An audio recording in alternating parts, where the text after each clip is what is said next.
Hello. आज हम cricket की फिर से टॉप 5 न्यूज़ सेगमेंट ले आए हैं।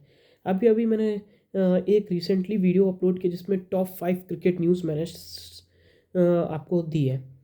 अब मेरे पास और न्यूज़ आ रही है। एक तो चैंपियंस ट्रॉफी का मैं वेट कर रहा था कि कुछ अपडेट आए तो मैं आपको उसी वीडियो में बता दूं, लेकिन अभी अपडेट आया है चैंपियंस ट्रॉफी का। तो चलिए न्यूज़ सेगमेंट शुरू करते हैं।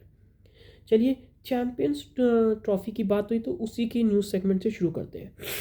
चैंपियंस ट्रॉफी का जो शेड्यूल है वो अभी तक नहीं आया। पहले बोला था कि सैटरडे या फ्राइडे तक आ जाएगा, फिर बोला संडे आ जाएगा, फिर उन्होंने बोला कि अभी वर्किंग डेज नहीं है तो मंडे अनाउंस कर देंगे, लेकिन अभी तक नहीं आया।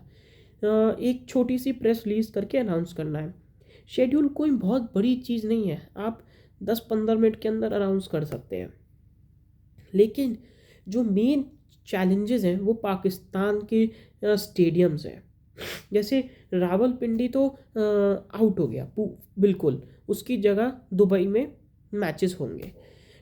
अब कराची और लाहौर स्टेडियम्स के अपडेट का कराची जो स्टेडियम है उसका 80-85% काम हुआ है।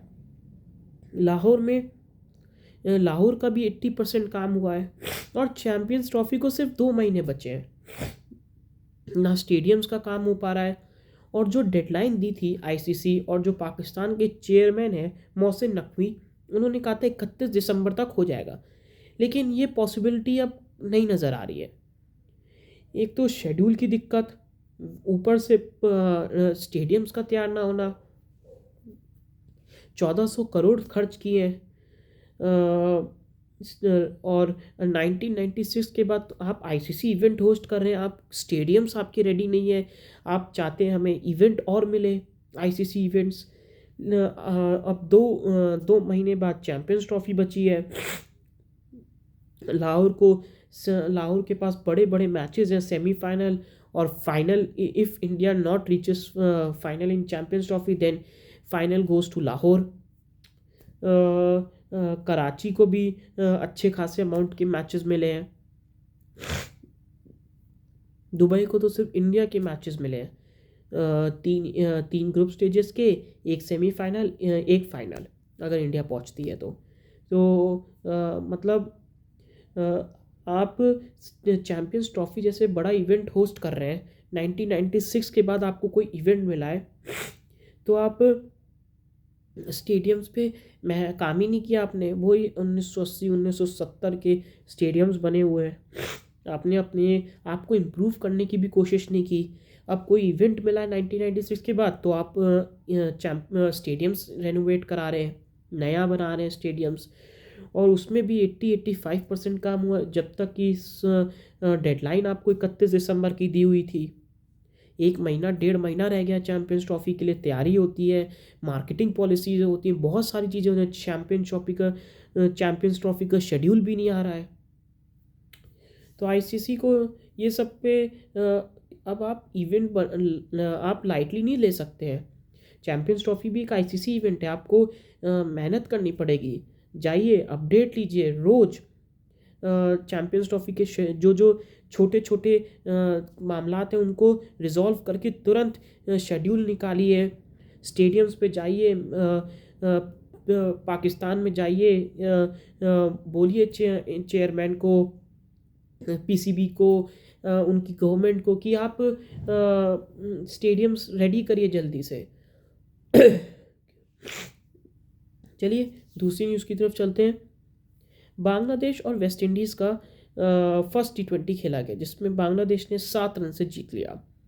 बांग्लादेश 147 फॉर 6, जिसमें सौम्या सरकार 43, हुसैन ने 27, शमीम हुसैन ने, जाकिर अली ने भी 27, अकील हुसैन, ओबेद मैकॉय ने 2-2 विकेट लिए। शेफर्ड और रॉस्टन चेज ने 1-1 विकेट लिया। फिर वेस्ट इंडीज़ बैटिंग करने आई तो शेफर्ड और रोमन पॉवेल के अलावा किसी ने कुछ नहीं किया। 140 पे ऑल आउट हो गई वेस्ट इंडीज़।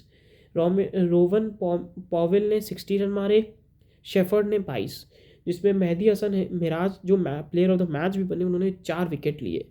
हसन महमूद और तस्कीन अहमद ने 2-2 विकेट लिए। रिशाद हुसैन और तंजीम हसन साकिब, उन्होंने एक एक विकेट लिया। इस तरह बांग्लादेश 7 रन से मैच जीत गई।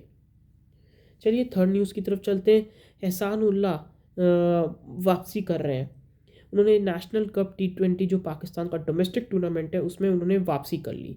उन्होंने वो इंजर्ड हुए थे, मतलब बोल रहे थे कि ये माना जाता था कि अभी पाकिस्तान के पास कोई करंटली ऐसा बॉलर नहीं है जो डेथ ओवर में, मिडिल ओवर्स में अच्छी बॉलिंग करके विकेट ले। तो एहसानुल्लाह एक प्रोडक्ट आ रहे थे क्योंकि उन्होंने PSL में हाईएस्ट विकेट टेकर थे वो। अभी नेशनल T20 कप में इंजरी के बाद उनको फिर इंजरी हो गई थी, फिर वापसी किए नेशनल T20 कप में 2 विकेट लिए पहले मैच में अपने। तो देखते हैं अगर उनको कंसीडर करते हैं तो क्या इम्पैक्ट डालते हैं इंटरनेशनल क्रिकेट में, क्योंकि PSL हो गया आपका, डोमेस्टिक टूर्नामेंट हो गया, उसमें और इंटरनेशनल में परफॉर्मेंस करने में फ़र्क है, क्योंकि डोमेस्टिक को इतनी कवरेज नहीं मिलती है जो इंटरनेशनली होती है। आप ये आपकी जो कंट्री वाले हैं वो नहीं देखते, पूरा वर्ल्ड मैच देखता है। अब से बॉर्डर गावस्कर ट्रॉफी है या इंडिया का कोई भी मैच है, वो इंडिया वाले या जिनके खेल जैसे ऑस्ट्रेलिया के साथ मैच हो रहा है तो ऑस्ट्रेलिया वाले नहीं देखते, पूरा वर्ल्ड कवरेज करता है। जिसमें पाकिस्तान हो गया, श्रीलंका हो गया, इंग्लैंड हो गया, और श्रीलंका हो गया, वेस्ट इंडीज़ हो गया, सारे मैच देखते हैं। तो वहाँ पे परफॉर्मेंस दिखाना और डोमेस्टिक में परफॉर्मेंस दिखाना फ़र्क होता है। तो अब देखते हैं अगर उनको चांस मिलता है वो तो इंटरनेशनल क्रिकेट में तो क्या करते हैं वो। चलिए चौथी न्यूज़ की तरफ चलते हैं। ईशा गुहा ने बुमराह को एक किफ़ायती बंदर बोल दिया रनिंग कमेंट्री में। उस पर सोशल मीडिया पे पूरा बवाल चल रहा है। ईशा उन्होंने फिर माफ़ी मांगी लाइव। बहुत लोगों ने उनको बोला कि आप ईशा गुहा बहादुर हैं बहुत, लेकिन मेरे हिसाब से ये कोई बहादुरी नहीं हुई। अगर आप अपोलॉजी सॉरी भी बोल रहे हैं और उसमें आप बहादुरी का दर्जा भी ले रहे हैं। आपने लाइव कमेंट्री में जब बोला तो आप लाइव ही तो लाइव रनिंग कमेंट्री में आपने बंदर बोला, तो आप लाइव ही तो उनको सॉरी भी बोलेंगे, क्योंकि जसप्रीत बुमराह ऐसा नहीं कोई छोटा मोटा खिलाड़ी हो। जसप्रीत बुमराह वर्ल्ड का नंबर 1 बॉलर है। और अगर आप टॉप 11 लेजेंड्स निकालेंगे, अगर टीम बनाएंगे घातक गेंदबाजों की, उसमें मेरे हिसाब से सारे लोग जसप्रीत बुमराह का नाम रखेंगे लेजेंड्स में। अगर आप जैसे आप कहते हैं कि वर्ल्ड बेस्ट प्लेइंग 11 बनाए बैटिंग की, तो उसमें सचिन तेंदुलकर का जैसे नाम आता है, तो वर्ल्ड बेस्ट बॉलिंग लाइनअप तो उसमें जसप्रीत बुमराह का भी नाम आएगा। तो जसप्रीत बुमराह अगर इंडिया के पास जैसे सेंट्रल कॉन्ट्रैक्ट में A+ की कैटेगरी होती है, आप जसप्रीत बुमराह के लिए A++ कैटेगरी ला सकते हैं। वो उस तरीके का इम्पैक्ट छोड़ते हैं। आप इंडिया और ऑस्ट्रेलिया की सीरीज़ देख लीजिए अभी जो चल रही है, उसमें सिर्फ एक जसप्रीत बुमराह है जो एक अकेले लोन वॉरियर की तरह लड़ रहे हैं बॉलिंग अटैक में। कोई भी साथ नहीं दे रहा, ना सिराज दे रहे, ना आकाशदीप दे रहे, हर्षित राणा नहीं दे रहे, नीतीश रेड्डी भी वो तो पार्ट टाइम बॉलर है, अश्विन, वॉशिंगटन सुंदर, कोई उनका साथ नहीं दे रहा।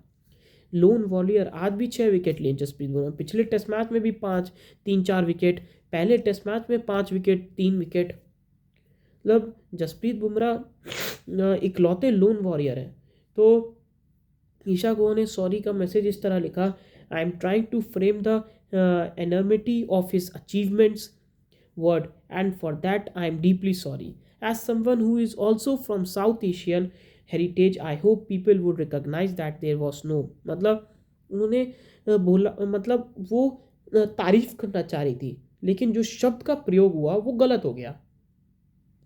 वो कहना चाह रही थी कि बहुत ही किफ़ायती बॉलर है जसप्रीत बुमराह, लेकिन उन्होंने बाद में जो बंदर वर्ड लगा दिया, किफ़ायती बंदर, उसमें सोशल मीडिया पे बवाल हो गया। ये बंदर वाला सीन ऑस्ट्रेलिया में होता है।